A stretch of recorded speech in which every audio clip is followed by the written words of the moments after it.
Salve, salve. Bom, seguinte, sei que vocês estavam ansiosos para começar a ver o que o magnetismo tem a nos oferecer e hoje é o momento. Bom, eu resolvi colocar uma ordem aqui que eu acho interessante a gente aprender. Vamos começando falando da força magnética sobre carga elétrica. A força magnética é sempre perpendicular aos vetores de indução magnética e à velocidade. O que quer dizer isso? Bom, fica um pouco complicado a gente ver aqui, mas eu vou mostrar para vocês na videoaula online. Acho que vai ficar um pouco mais interessante a gente ver. A gente vai falar um pouquinho da regra da mão direita. Tem a regra da mão esquerda também, mas eu não vou colocar a regra da mão esquerda aqui não. Eu gosto de ensinar da mão direita. Depois que você domina da direita, aí você pode aprender a da esquerda. Então olha só, como funciona isso aqui? Olha só, os dedos representam minha mão direita, tá? Os dedos representam as linhas de campo. O polegar, ó, representa a velocidade da carga. E a palma da mão representa a força magnética. Então, olha só o desenho aqui, ó, tá vendo? Campo aqui, velocidade aqui, palma aqui. Aí, o que quer dizer? Quer dizer que eu tenho uma, vamos supor, pensa numa bolinha, né? Uma carga elétrica andando dentro de um campo magnético. Então, tá aqui o campo aqui, a velocidade vai estar vertical aqui, e a força que essa carga vai sofrer vai estar no sentido da palma da mão. Então, ó, campo para frente, velocidade para cima, força para cá. E se tiver, por exemplo, assim, campo assim, velocidade para lá, força para cima. E se tiver assim, por exemplo, campo para cá, velocidade para cá, força para baixo. Entendeu? Então essa é a regra da mão direita. A regra da mão esquerda a gente usa assim, mas depois eu mostro para vocês como é que funciona. Matematicamente falando, vamos deixar um pouquinho de lado. Vamos falar agora de uma representação. Essa representação aqui é a representação de um vetor perpendicular quando entra no plano. Isso aqui é uma simulação, um visual de uma flecha, tá? Ó, essa aqui seria as costas da flecha e essa aqui seria a ponta da flecha, visão, certo? Pensa numa flecha entrando. Uma flecha entrando, você vê aqui o desenho da flecha, certo? E ela saindo, você vê aqui a ponta da flecha. Então, quando um vetor estiver entrando no plano, você põe esse desenho. Quando o vetor estiver saindo do plano, isso seria para indicação 3D. Vamos supor que estivesse fazendo que os campos estavam aqui, ó. Ou a minha força para cima. Não falei que a força aqui vai para cima? Então, como é que eu indicaria? Assim, ó. Aí, agora a força está indo para baixo. Como é que eu indicaria a força para baixo? Assim, que está entrando no plano. Certo? Então, essa é a representação do vetor perpendicular entrando e essa representação saindo. Agora sim que vocês interessam, né? Que vocês adoram. Matemática, como é que funciona? Cálculo da força magnética. O cálculo da força magnética é o módulo da carga elétrica vezes a velocidade, vezes o campo, vezes o seno do ângulo, certo? Lembrando que força é Newton, né? Carga elétrica é Coulomb, velocidade metros por segundo, o campo é o Tesla e o seno do ângulo a gente vai dar uma analisada agora. A questão do ângulo. O ângulo entre a velocidade e beta não, né? Beta. O ângulo entre a velocidade e o campo magnético, eu coloquei aqui θ, certo? Se o θ for zero, ou 180, quanto que é o seno de zero? Zero. Quanto é o seno de 180? Zero. Então quer dizer que a carga não sofre interação com a força magnética, a força é zero. Quer dizer que a carga vai à deriva, vai por inércia, vai em movimento retilíneo uniforme, certo? Não há aplicação de força magnética aqui, o campo leva embora. Obrigado? E se o ângulo entre a velocidade e o ângulo do campo das linhas de indução, como está aqui, por exemplo, tá? For 90 graus, ele entra em um sistema de movimento circular uniforme, porque o corpo quer ir, mas o campo está empurrando, a força também, aí vai fazer ele girar. E aí depois a gente vai falar sobre isso do giro, agora. Quando vai acontecer isso, né, que a carga está querendo se movimentar, a força vai levar, certo? Ó, vamos supor que o campo está aqui, a velocidade está aqui, então vai levar, só que daí a carga tem a própria velocidade dela, vai começar a girar.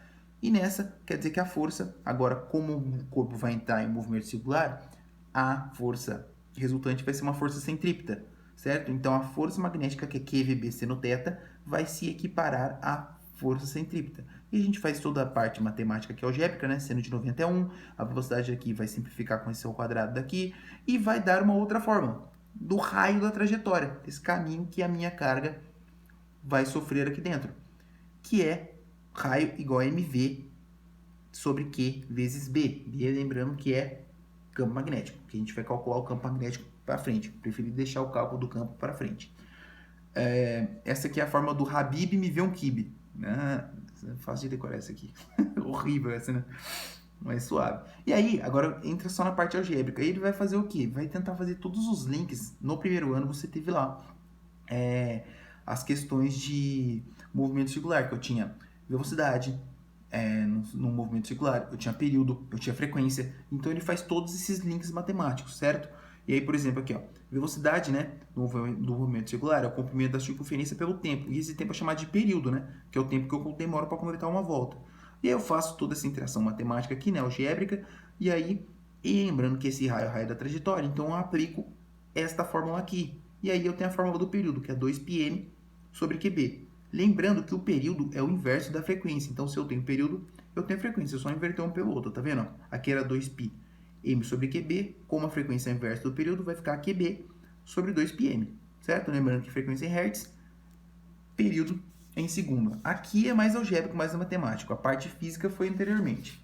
Aí, quando o meu ângulo, a gente falou que o ângulo θ estava entre 0, estava no 0, 180, 90, e quando o ângulo estiver entre 0 e 90? Quando estiver entre 0 e 90, ele vai formar um movimento helicoidal, certo? E o que é o movimento helicoidal? Quando faz este formato aqui, certo? A velocidade está aqui tangenciando, e aí vai fazendo esse movimento, certo? Essa trajetória.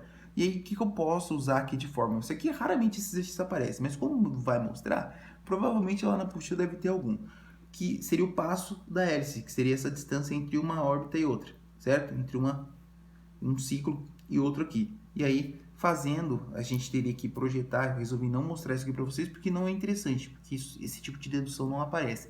A gente tem que fazer o quê? Projetar aqui, né, verticalmente, horizontalmente, como se fosse um plano inclinado, e faz o V seno θ, V cosseno θ, faz todos os links lá com o raio da trajetória para achar essa fórmula aqui, certo? Que a distância, que é o passo da hélice, é 2πm V cosseno θ dividido por QB. Não é muito diferente da fórmula aqui do...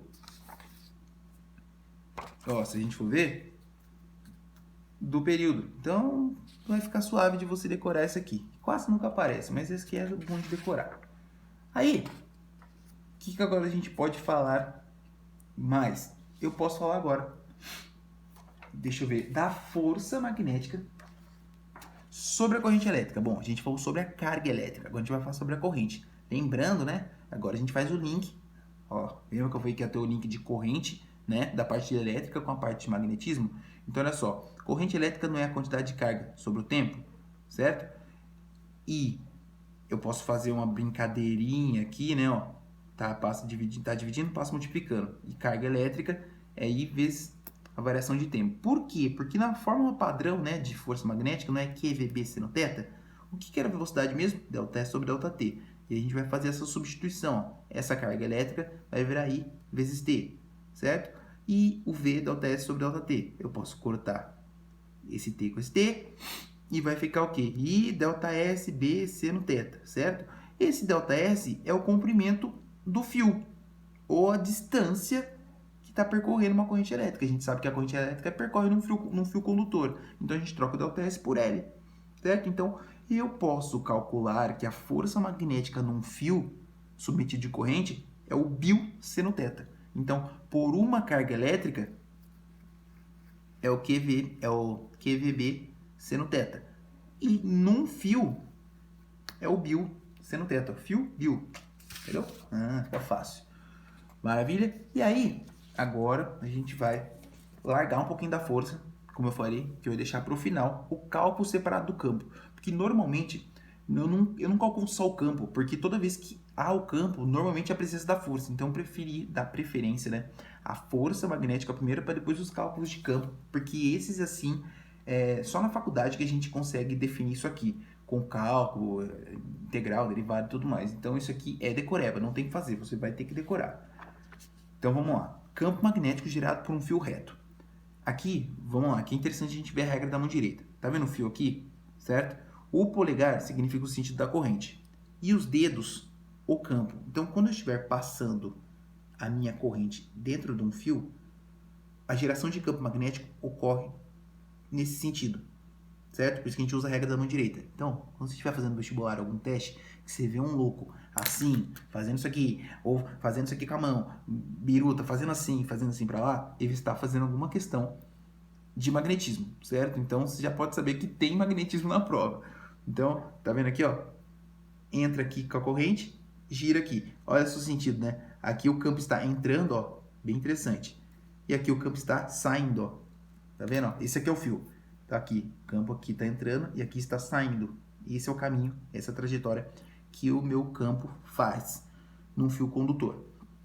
E por que eu coloquei esse ponto aqui? Porque a gente calcula não o campo numa área geral, num ponto específico. Então, aqui, se o ponto estiver aqui, aqui o campo está entrando, certo? E tem uma certa distância que o campo vai atuar neste ponto. E aí a gente faz todo esse cálculo. Tem uma parte aqui, ó, da circunferência, toda uma parte. O cálculo é bem avançado, então a gente tem que decorar.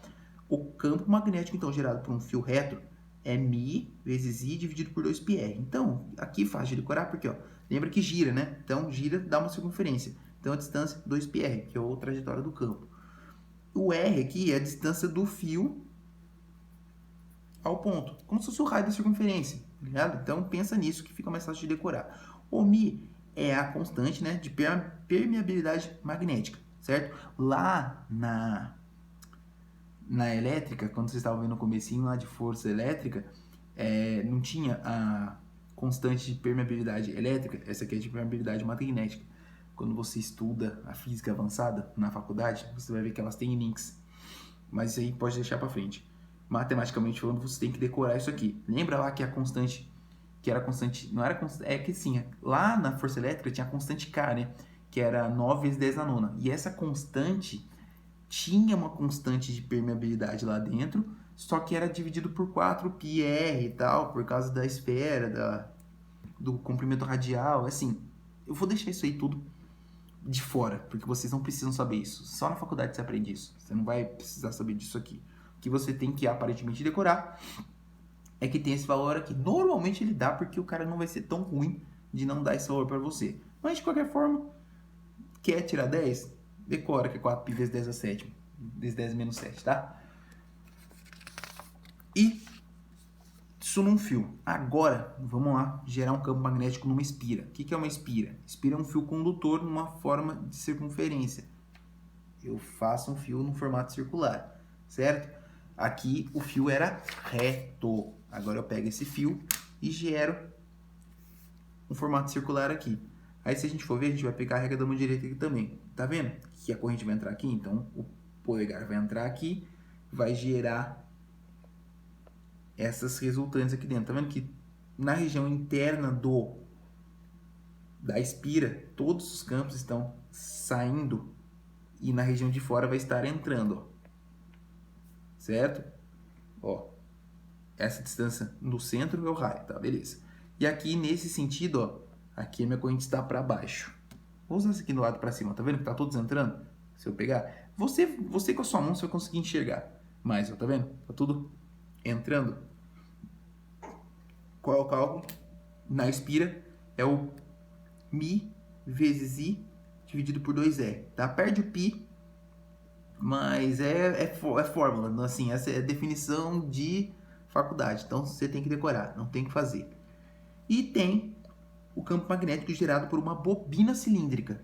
Uma bobina cilíndrica também pode ser chamada de solenoide, que é um conjunto de espiras. Eu penso, você já deve ter visto bobina em circuitos elétricos, na aula online eu vou mostrar para vocês, que é aquele fiozinho, tudo circuladinho. Então tem várias bobinas ali, várias espiras, né? Uma ligadinha na outra. Ali gera um campo magnético. Posso mostrar um vídeo para vocês, ou tentar fazer uma bobininha aqui em casa e mostrar para vocês essa interação de uma espira e de uma solenoide, né? E no caso aqui, o que vai mudar agora? Vai ser, o campo magnético vai ser μ vezes I, N, que seria o número de espiras, porque eu posso juntar várias, né?